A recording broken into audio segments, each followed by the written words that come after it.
Today, I'm going to show you how to take your cable storage from this to this using only 3D printing. Now, I printed everything on my Bambu Lab A1 Mini, however, you can use any 3D printer that you have. This is a fully modular system that you can fit in any drawer, any workspace, and you can print any bins to fit your needs. With my current setup, you can easily keep track of up to 50 cords, 5 charging blocks, and 4 miscellaneous items. However, depending on your needs, you can optimize this system to store as many cables as you need. Hate to be that guy, but we're on the road to 2,000 subscribers and I need your help. Click the button. As always, I will have all of the information and files in the description down below. Let me know if you have any questions and let's get into it.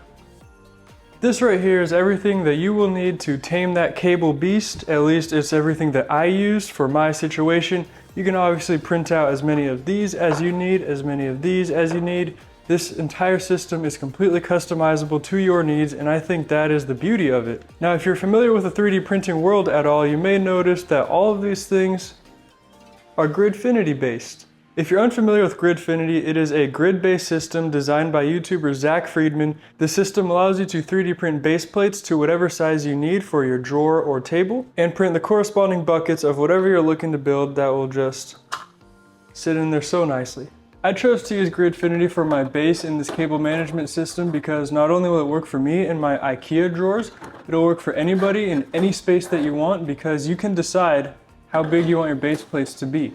If you are curious, yes, you can print these base plates out on the A1 Mini. In fact, I would recommend looking on Bambu Lab Studio and seeing if there's already a base plate design for the drawer that you're trying to fit this in. I tested at least 20 different bins and I found that these 4 right here work the best.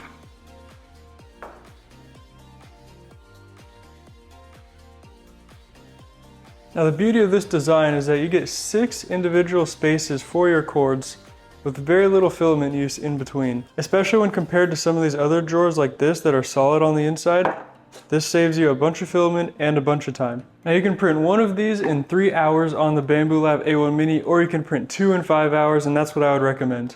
I like to use this style of bin for your standard small everyday use cords. In here I have 6 USB to USB-C cables. And originally I had everything color coded to where my red boxes were all USB-C. However, I found that I had way too many cables to keep up with that. This bin is also super great for storing adapters and super small cables like this. I printed out 4 of these 3x2 containers to fill up the entire center section of my Gridfinity, leaving space up front for one more organizer that you'll see at the very end. After I printed these bins, I noticed that some of my taller and longer cables just were not going to fit in there. And that's where this comes in. Now this is a 2x2 base and it has 4 individual sections on the inside, and I actually made this using a Gridfinity bin generator that I found online, and it fits these larger cables just perfectly. I printed out 5 of these 2x2 organizers and I have filled up almost all of them already. Even with the new bins, I still had some cables like this HDMI cable that would just be way too tall and would hit the top of the drawer, wouldn't allow it to close. I wanted to find a way that I could store these longer cables horizontally. I think the obvious solution would be this 1x4 Gridfinity bin right here. However, some of these cables just don't take up all the room and it just kind of a waste of a bin. Luckily, I found these Gridfinity bins on Bambu Lab that take up half of a square, and they work absolutely perfectly for this type of cable. I printed 4 of these half bins and I would recommend keeping 2 of them next to each other just so they fit into the grid and are a little bit more secure. I still ended up needing the 1 wide bins 1x5 for a USB extender, as well as a 1x4 for a couple of longer charging cords. These 2 bins slide perfectly into the right side of our system here. And we are almost done. Now you probably noticed that there was a gap in the front of the system, and that is for this and this. First print that's going to fill that space is this right here, which allows you to throw in all of your power blocks and secure them just like this.